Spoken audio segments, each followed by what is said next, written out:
Good morning, class. Happy Wednesday. Welcome to more ratios. Okay, so today we're taking it up to the next step, which is very fun.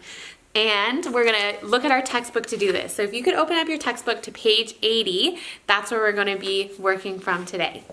But to start us off, I just wanted to show us an example on the board here. So these numbers aren't in the textbook yet. We're just gonna talk about them together because today we're learning about ratios with three quantities because you can do that with ratios. All you need is to keep putting a colon in between and then you can have three quantities, okay?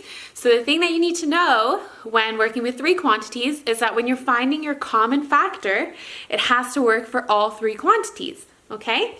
So for example, with these three numbers, I put up 12 to 24 to 18, okay? So when I'm looking for common factors, I want to make sure that all three of these can be divided by that. So I might just start simple and divide everything by 2, because that's usually, if you have your even numbers, a safe place to start. Okay?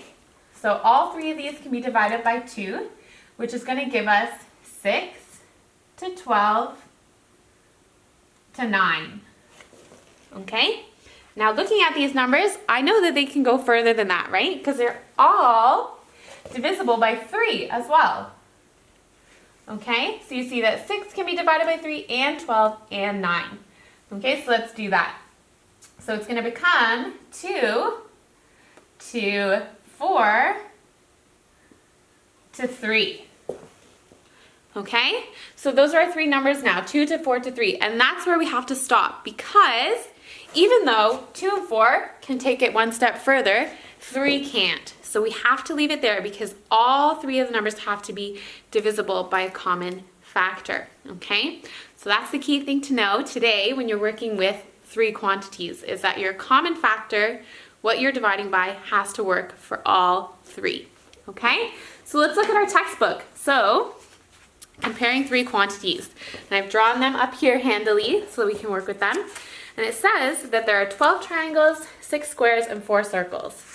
Okay, so first we're just going to start with the ratio of the number of triangles to the number of squares. Okay, so looking at this, and they've done it for us, we can group them into groups of 6.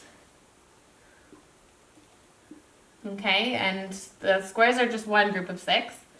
Okay, so it's 2 units to 1 unit. So if you just have these two, it's a 2 to 1 ratio. Okay?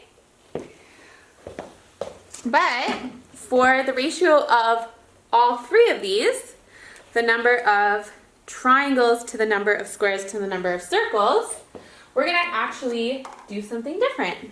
Okay, and again, the textbook has done it for you, so if you're following along in the textbook, you can see that now these are all divided just into groups of 2.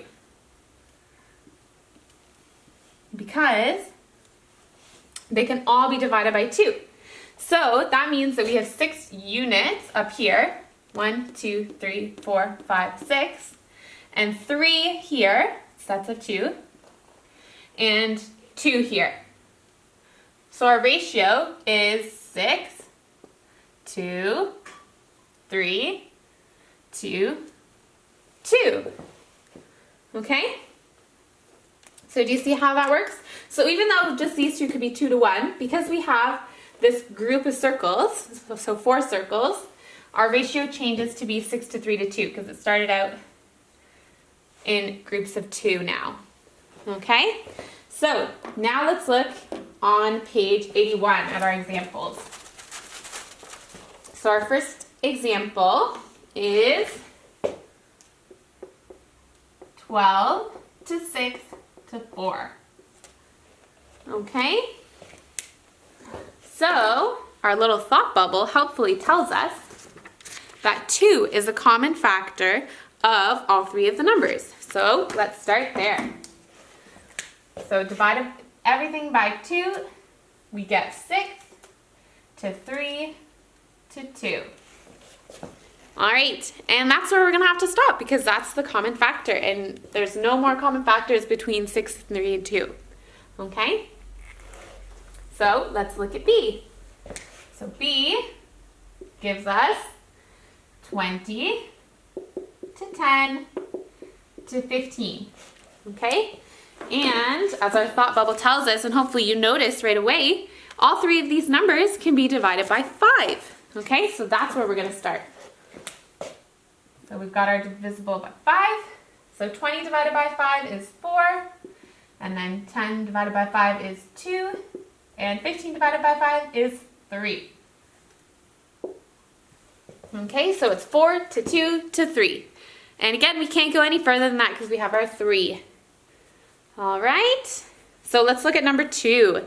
It says 20 liters of water are poured into 3 buckets, A, B, and C in the ratio 2, 3 to 5.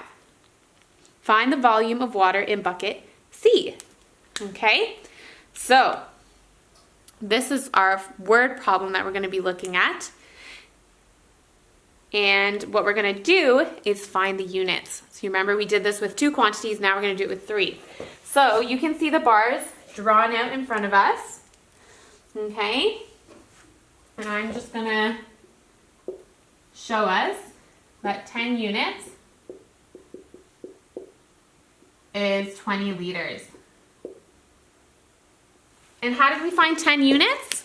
By adding our ratios together, okay? So 10 units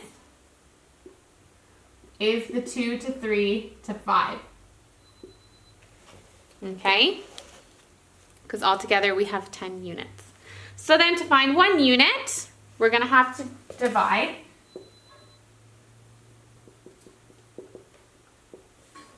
20 divided by 10, okay?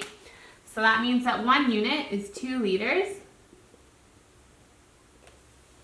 Okay, and it's asking us for the volume of water in bucket C, which we know represents the 5 in the ratio.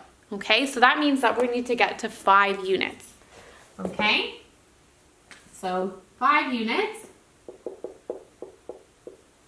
is going to be 2 times 5, because 1 unit is 2, which means it's 10 liters. Okay, so the volume of water in bucket C is 10 liters. Okay, so when we're working with 3 quantities in our ratios, we need to remember that we need to find a common factor for all 3, okay? So now it's your turn. So you're gonna do exercise 37 and 38, which is gonna be textbook page, workbook, page 88 to 90, okay? So 88 and 89 are working with 3 quantities, and then page 90 with exercise 38 is a couple more word problems like this. So again, remember to find the units and draw it out. So you see it in the textbook, it's drawn out the bars. You can do that too, because that'll be helpful to you as well if the workbook doesn't already have it, which it might, okay? So if you have any questions, of course, you can reach out to me, but other than that, you're all set to go.